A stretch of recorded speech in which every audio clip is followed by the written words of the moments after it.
All right, folks. Welcome to another Friday Night Live. Um, it's been a bit of a week around here. We'll get you guys caught up on that in just a minute. But in the meantime, a few things to relay before they fall off my radar. Uh, we have another foraging class here in Knoxville coming up. I am doing one on May 26th. That's a Sunday. We'll do that from about noon to 3. If you would like to come out to our homestead for that class, reach out to me at strongrootsresources@gmail.com. I like to keep these classes kind of small, about 8 to 10 people, so we have plenty of time to interact, answer questions, just take a nice and easy pace. So if you guys hear this before then, let me know, and we'll do the thing. Everything's exploding out here, so I've got so much stuff to show that I actually kind of have to be a little more disciplined about what I show and how long we spend on it. But we'd love to have you out here. On June 2nd, Sunday, June 2nd, we'll be having our one of our quarterly gatherings up here again at the homestead.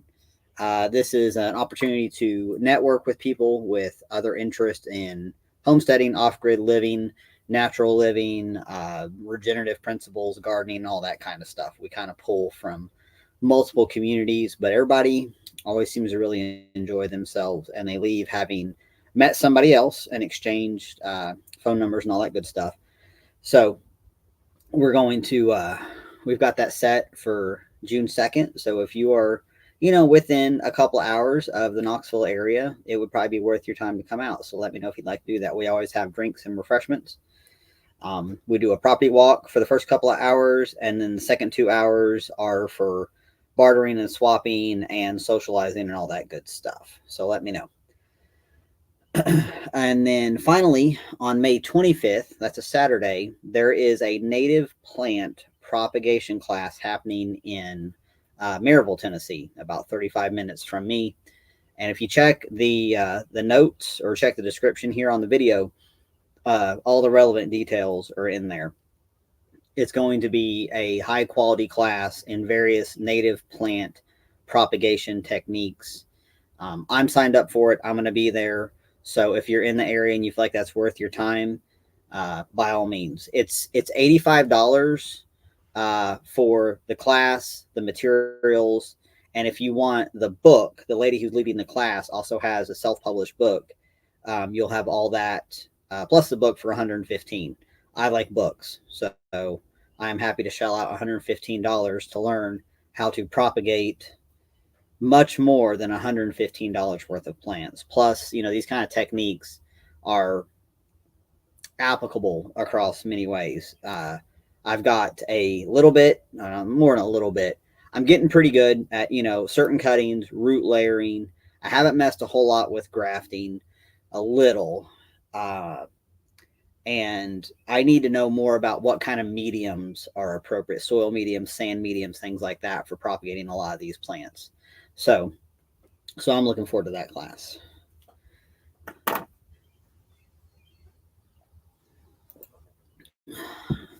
Good evening, Cormac. Thank you for hanging out. And hello to Margot. There's a farmsteading conference close to Jacksonville. That's awesome. It's everywhere now. I mean, the movement really is in full swing. We're seeing this trend, not just trend, but persist, because I think people are getting into this and they're not getting back out of it. It's a lot of people are really waking up to, just operating their lives in a different way. And as usual, they want to attend events, host events, put on events. There's huge ones like, Homesteaders of America, and then there's, mid-sized ones, and even just small gatherings like my own. There's something out there for everybody. So that's if you want to find people that you have things in common with, you got to go where they are. So that's kind of how that just seems to work. All right, I think I've got everything that I've got on my notes in terms of classes and stuff coming up. I was going to give a quick update about Angel because I had mentioned to more than one person that she's kind of been going through a rough spot for several months now, and she's doing better. So we have been deep into the research of natural healing methods. Um, we haven't gotten a lot of benefit from modern Western medicine for these kind of autoimmune issues that manifest as swelling and pain in her joints. So we have gone all the way down and around the traditional healing rabbit hole, made a lot of changes, and have determined Angel seemed to feel like the issue was a kind of toxicity that her body was trying to expel, and it just wasn't quite happening. So even with her diet changes and all that kind of stuff, and good hydration and minerals and all that, um, she started a regimen of taking bentonite clay. So you can get a bentonite clay, which is it's a liquid. It's suspended. It's not anything thick or sludgy. It's not as bad as it sounds. And you basically take, in her case, she's taking a tablespoon a day in about 6 ounces of water, and she's been on it for a few days now, and she feels better. She's not having to stop and rest every few minutes like she had been. She's getting out and puttering in the garden.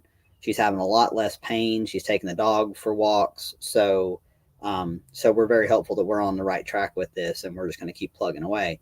And when I saw how much better she was doing, I was like, well, I should probably do this too, because I've got my own set of inflammation and stuff. And obviously not as severely, but I've got this carpal tunnel syndrome that I get cortisone injections for every couple times a year.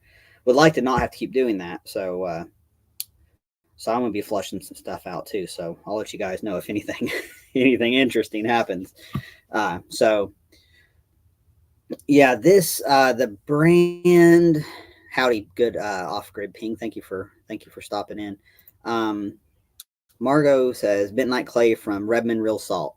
Yeah, there's also I forget what brand this is. It's one of the bigger. Totally brain farted on the brand, but anyway, she found it. She got it at Earth Fair, so she picked it up at Earth Fair. But it is in a plastic bottle, and I know microplastics are a thing and all that. So she's actually going to look for the next batch to be in glass. But there seems to be something to it. Our bodies are constantly trying to keep us alive. We call it, in the medical field, you call it homeostasis. Your body will do everything to try to keep going. It will divert energies from elsewhere. It will lock up toxins in various places, often fat cells. It will, if one organ is under stress, another organ will try to pick up the slack. So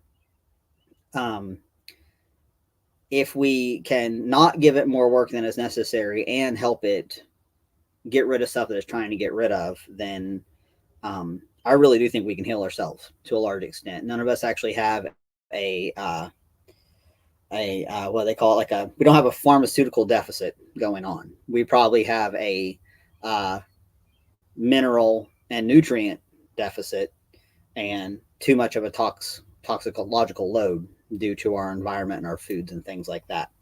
So that's one of those things that I think people should research for themselves and see how they do.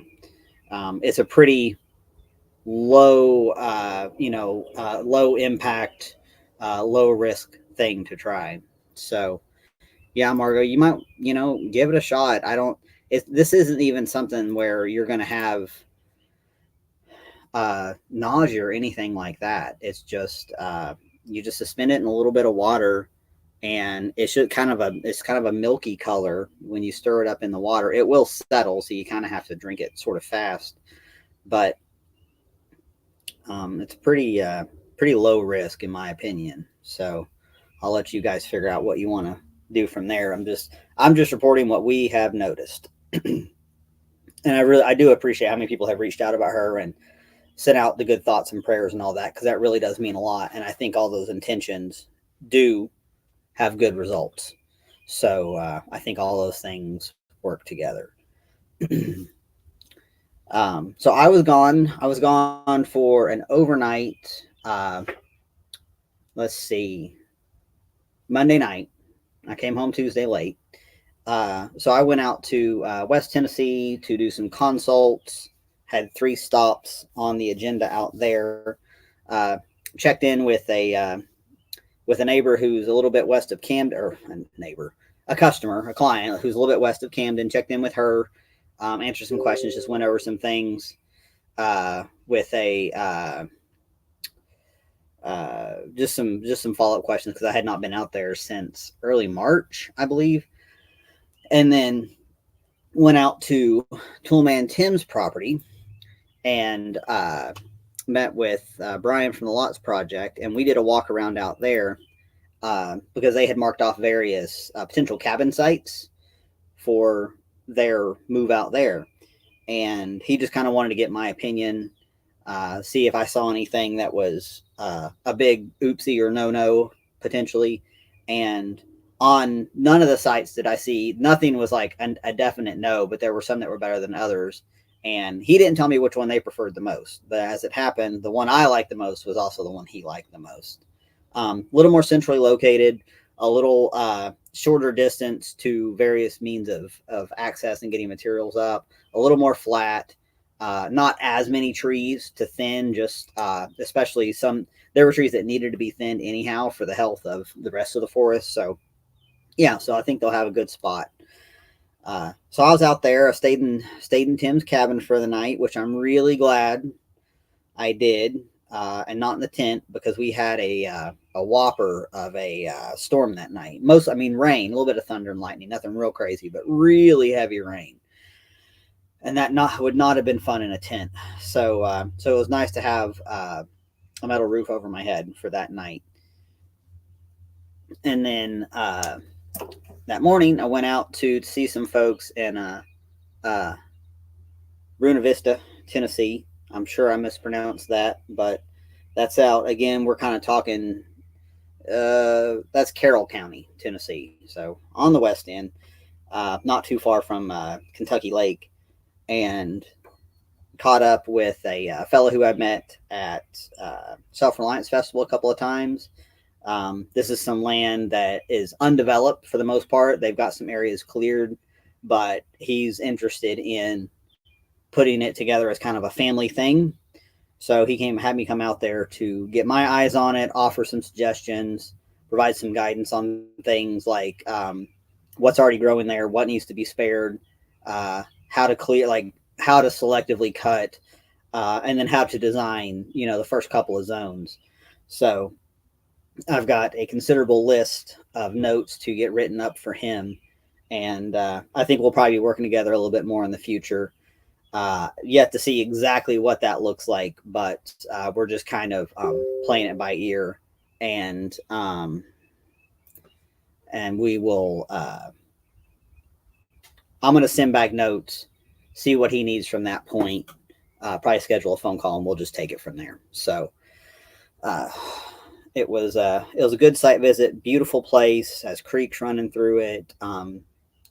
Forest that was probably selectively cut in some sections, quite some time ago, and nicely surrounded by other areas that are not likely to be ever be messed with, which is a kind of a rare thing. We're talking an area that has not much of any other infrastructure, so it's not likely that you're going to see developments, quote unquote, pop up. So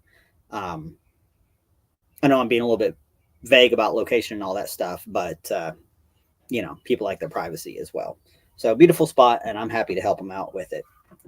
Got home late Tuesday night, and for me, real late. I think it was after 11 o'clock, because of course I lose an hour driving back to the East End,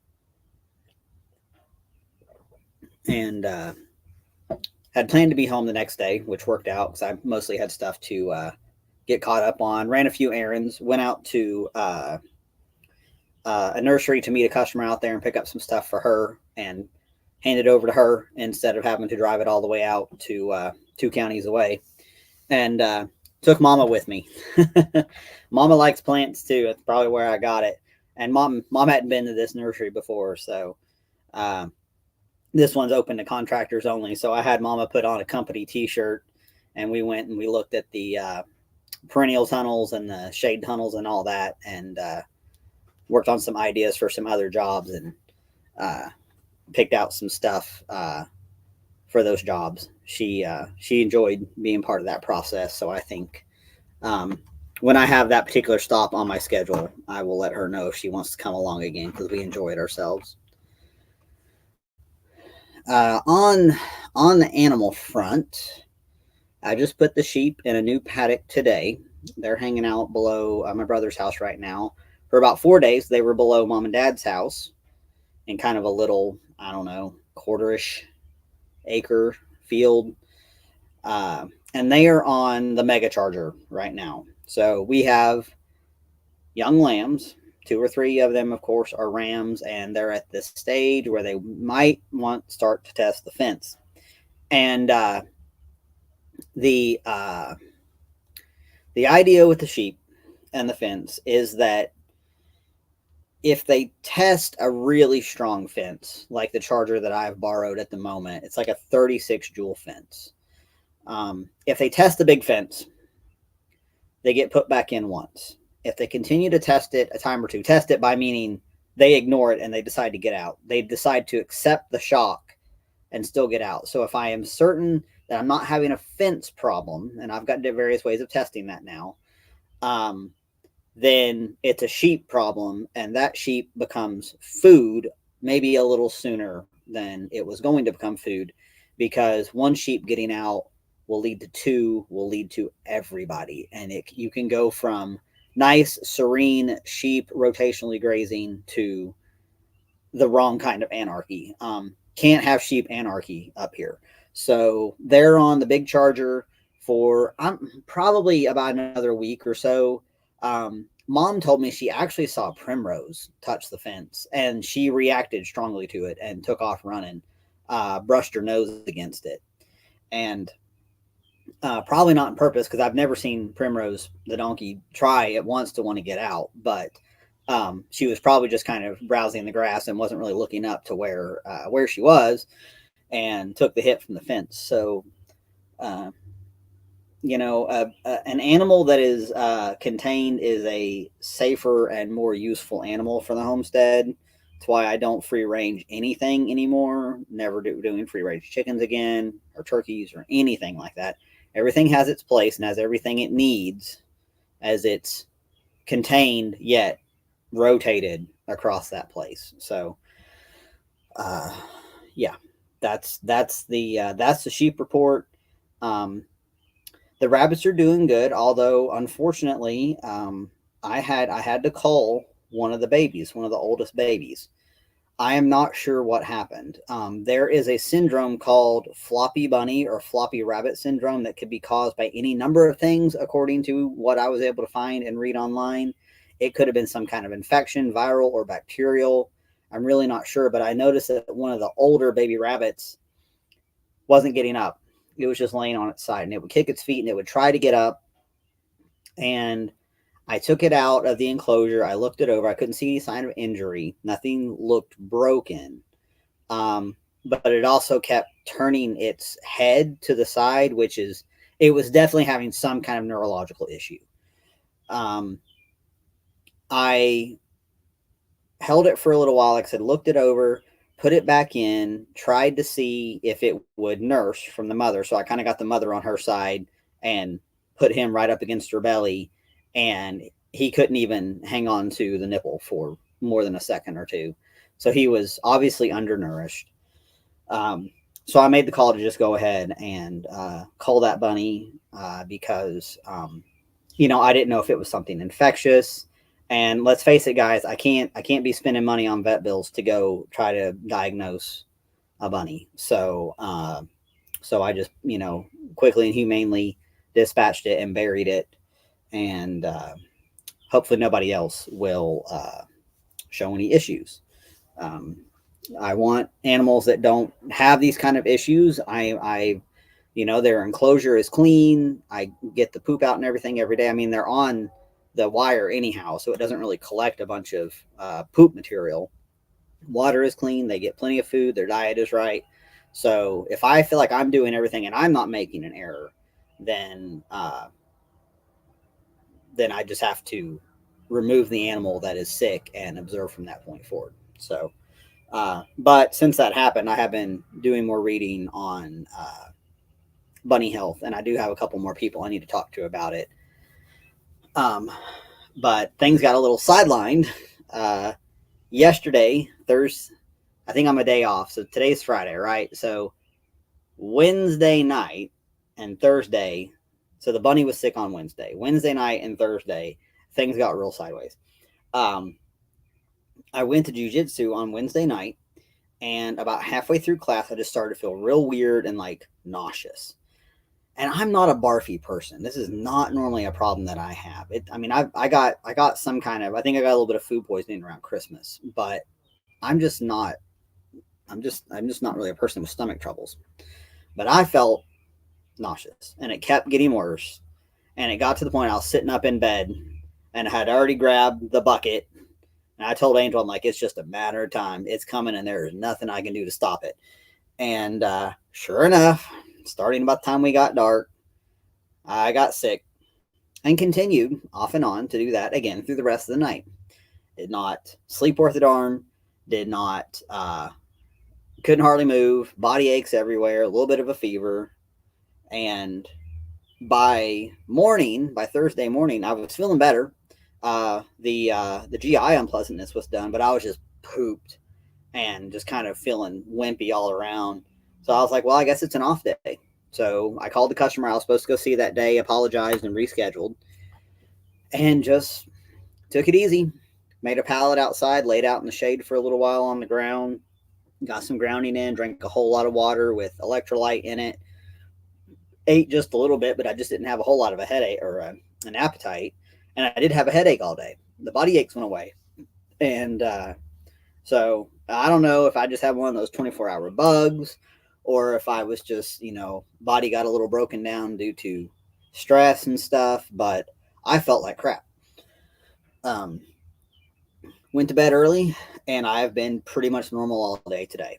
Got the sheep moved, got a bunch of desk work done, got a bunch of weeds pulled out of the garden, and I'm sitting here with you guys. So that was not even a 24-hour, but a little 18-hour shit show, you might say.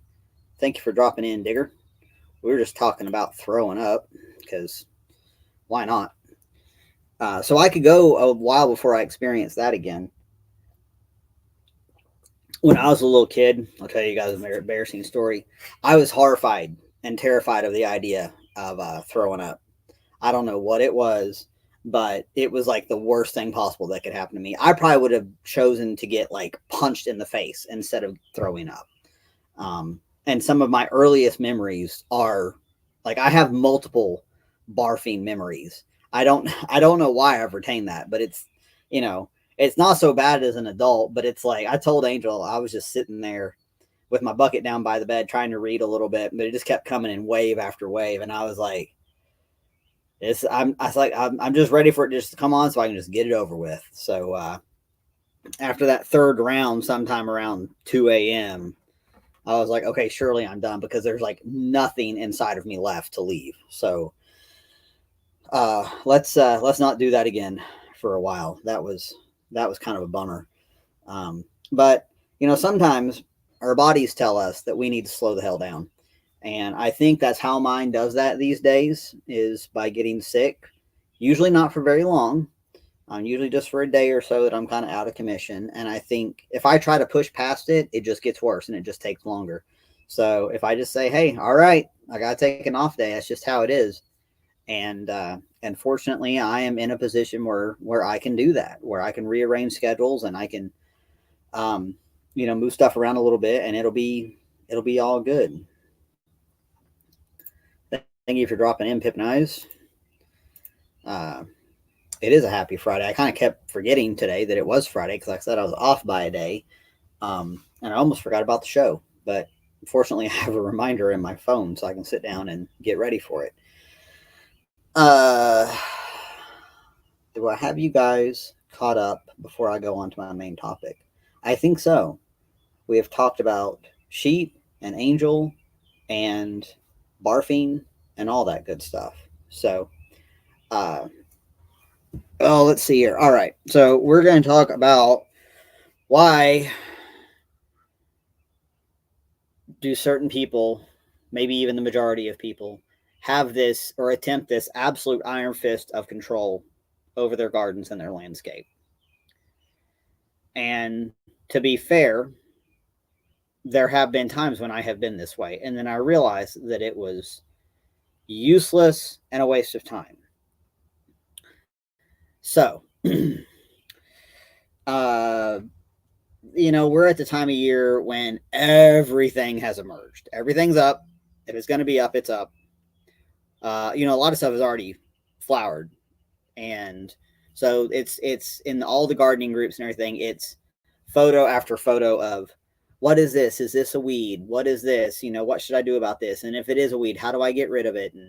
And there's nothing wrong with not wanting certain things in your landscape. I pulled a whole bunch of horse nettle out of the garden earlier.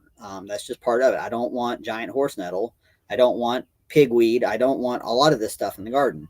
But I have no trouble pulling it out because I've prepared the soil so well that most of this stuff doesn't root really deep, and it's not a struggle. It just pops right out and it goes to the rabbits or to the chickens.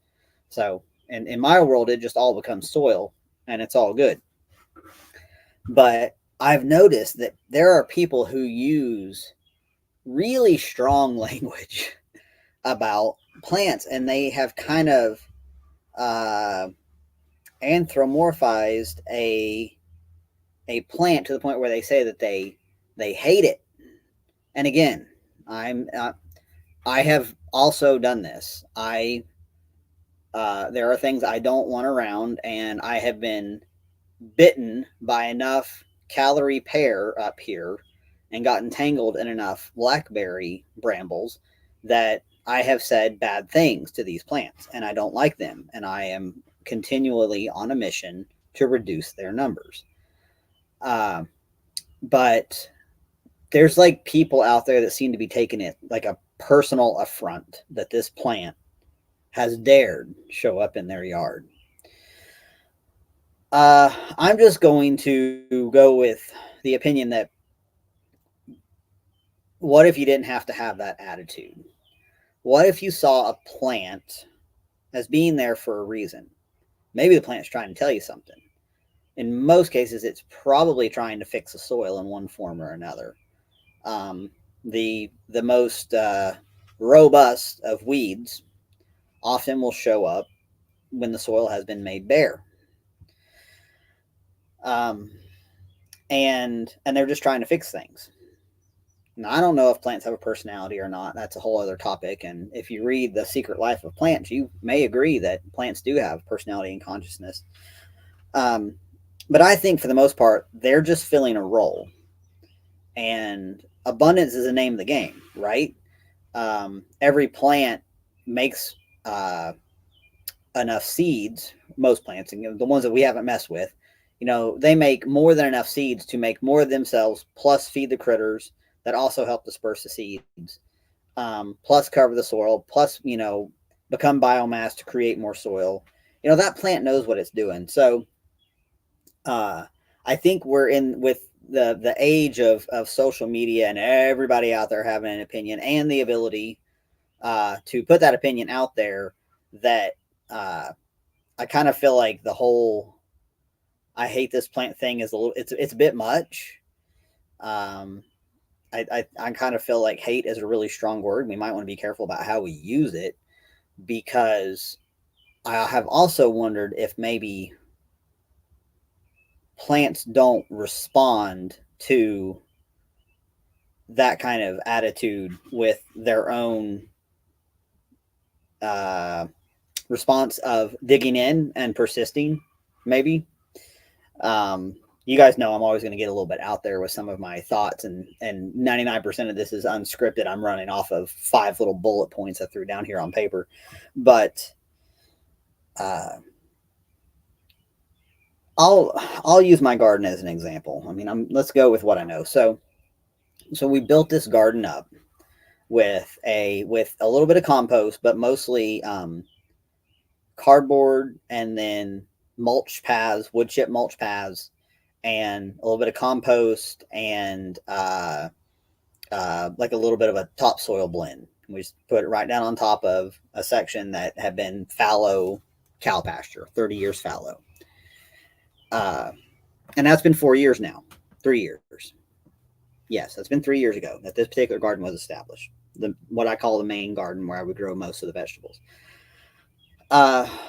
There are places that need another round, mostly paths. I'm not talking about the garden beds themselves, but there are paths that could benefit from another round of cardboard and wood chips just to kind of knock the weeds back a little bit. But lately, I've just been pulling them out.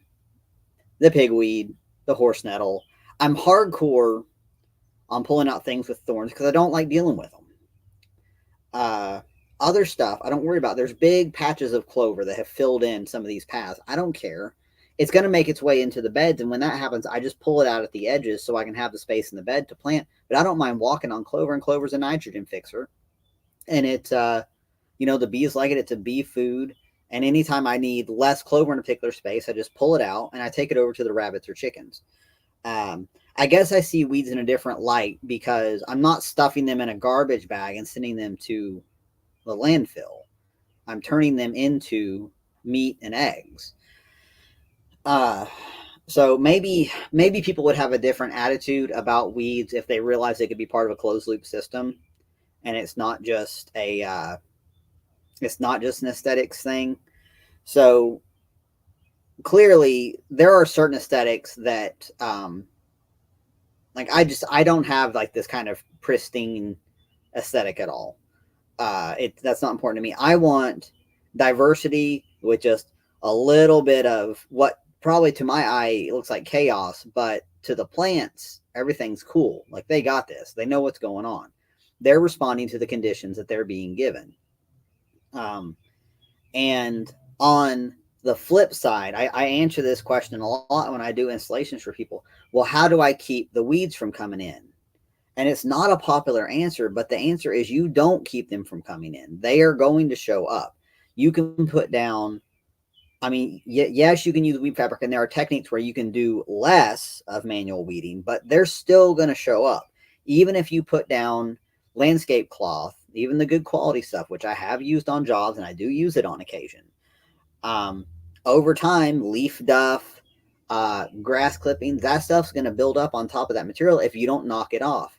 Something will set a seed and it will grow, and it will eventually run its roots right down through that fabric. The fabric is woven so water can penetrate, which means the roots will find a way too. And anytime you put a hole in that fabric to plant something in it, any weed can also come back up from there. So it's always a balance. And I kind of feel like if you're going to get furious and frustrated about dealing with weeds or trying to never have a weed again, then maybe you just don't need to be trying to do this. Then, it's because it's really hard to try to get on the same page with people sometimes aesthetically. I've been on more than one kind of like a garden installation, like a pollinator garden installation consult. And they show me pictures from these English cottage gardens, and they want that. And what they want is they want a lot of color and color at different times. And I understand that, and there's nothing wrong with that. And there are ways we can do that here, but I can't replicate that garden. Not in East Tennessee, not in this weather, not in this heat, not in this climate, and not in 2 years. So, it's always interesting trying to be realistic with people because they assume, because I know some stuff about this, that I have this magical answer. But the answer is, if you don't want weeds, you got to yank them out. Because I'm not going to get into the whole poison debate right now, but I personally do not use it on my property. I'm not going to tell other people what to do, although I generally do not suggest it, except in very, very specific, careful applications. And I will not suggest it to people who I can tell are going to completely disobey my suggestions and go wildly spraying willy-nilly. The answer is you have to manually manage this kind of thing.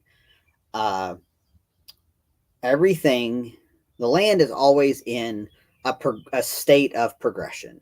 And here in East Tennessee, for the most part, if we didn't mess with anything, if we just stopped mowing, our yards, our fields, our pastures, if anywhere that did not have animals actively grazing, it's just going to become a forest. That's just what we are over here. There'll be, I mean, there's going to be some variables and whatnot, but largely, you will have a succession of forest. And actually, this is Pip and I's. I am gonna address this because the answer is we're gonna find out.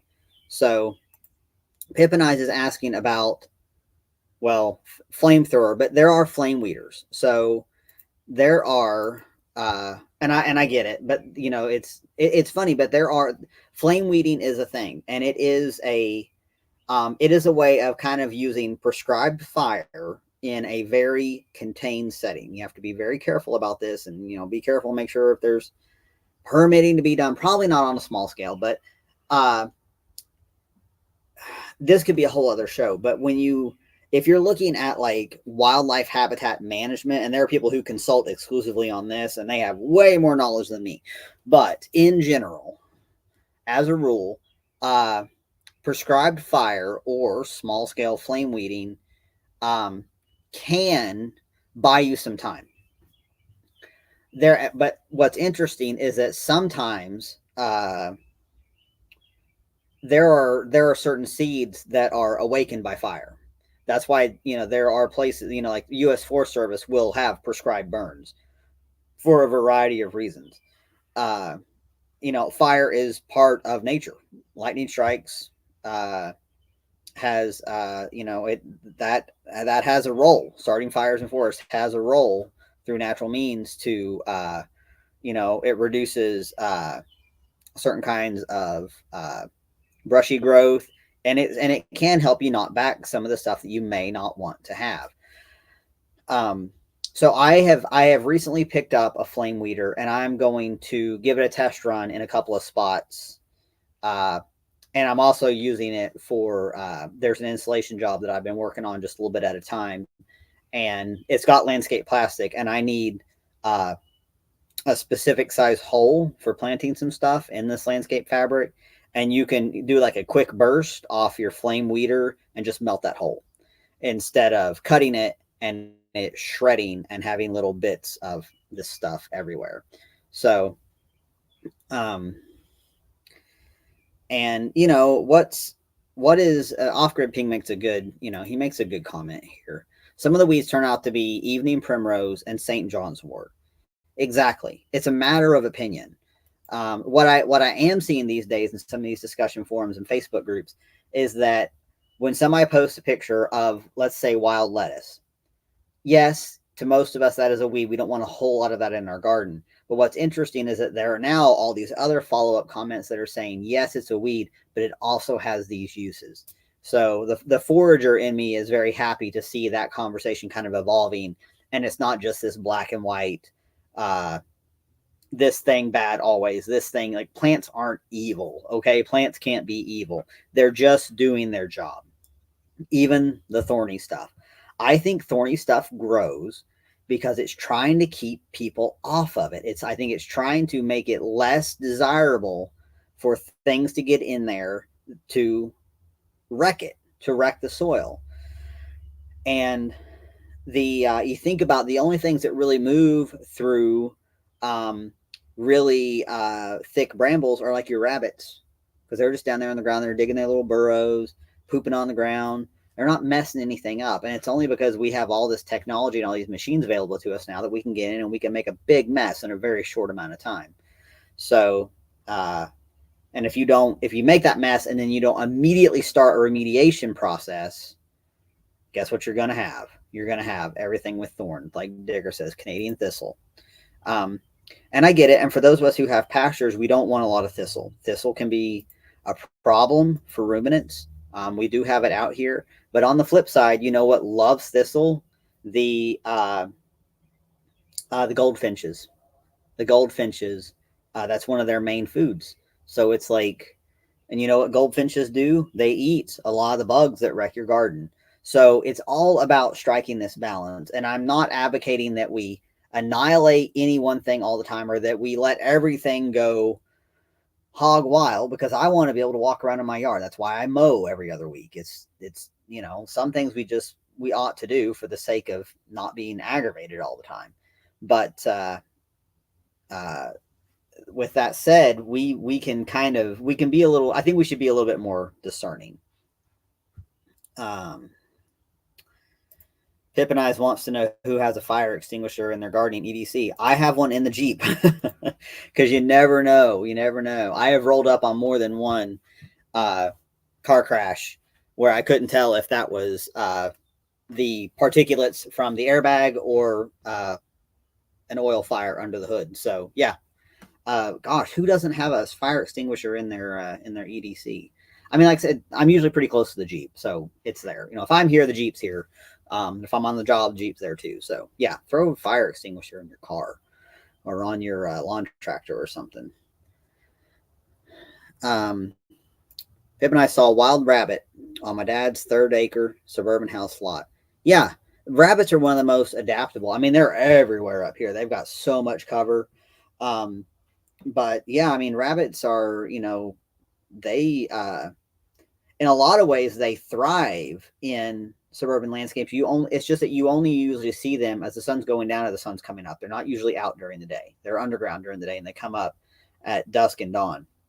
But, all these suburban housewives go by all these flats of annuals like pansies and geranium and stuff. And rabbits love that stuff. That's like candy to them. So yeah, they'll be around. Even in my little spot in the city, we would have box turtle. We had all kinds of lizards. Of course, the rabbits were there. We had a neighborhood groundhog, and he used the culvert that ran in an L shape around our street and through the alley. And he didn't need to dig a burrow. He just used that culvert and would pop up here and there. We would see a fox come through on occasion, but we were like 1/8 of a mile from the base of a big old, from Sharps Ridge, which is a big, pretty big natural area, like many, I don't know, 60, 70 acres, something like that. Pretty big. And it's got hiking trails and downhill biking trails. So yeah, we were only a couple of streets away from that. So it wasn't too unusual to see critters come down. And lots of hawks and falcons. So yeah, I mean, it's pretty cool. Nature, that's the thing. Nature is super adaptable. And I kind of feel like the harder we try to control it, the more it works to show us who's really in charge.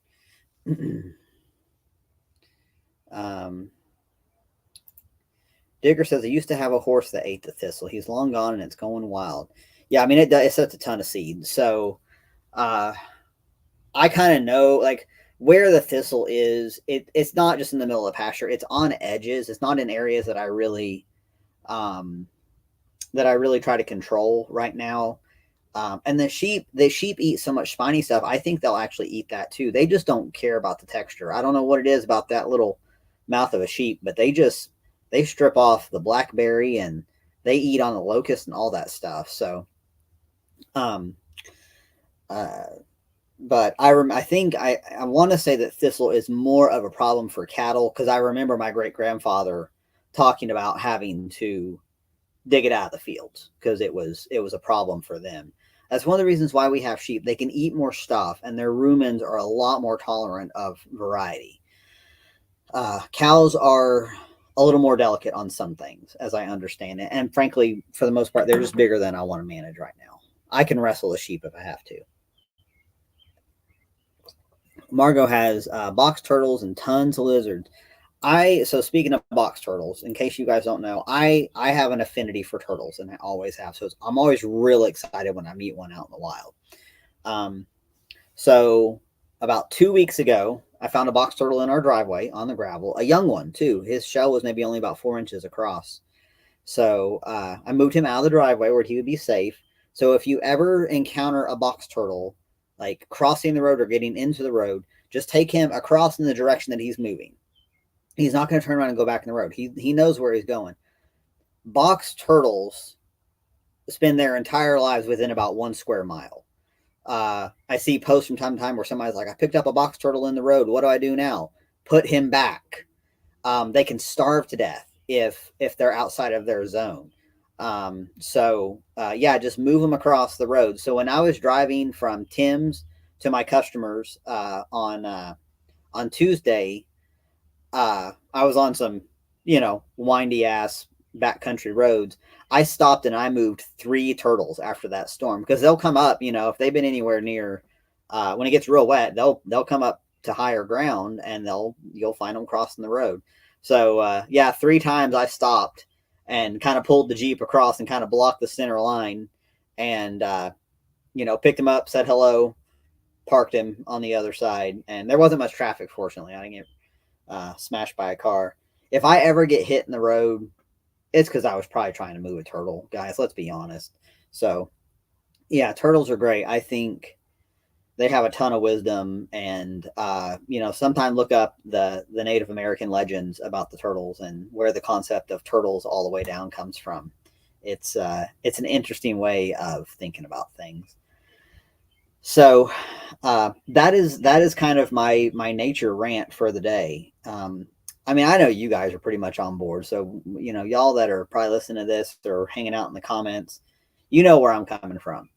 And I have just recently encountered, in more than one location, both online and in person, absolute freak out over plants in places that they didn't want them, and with demands that it be dealt with. So I'm just here to remind people, nature knows what's up.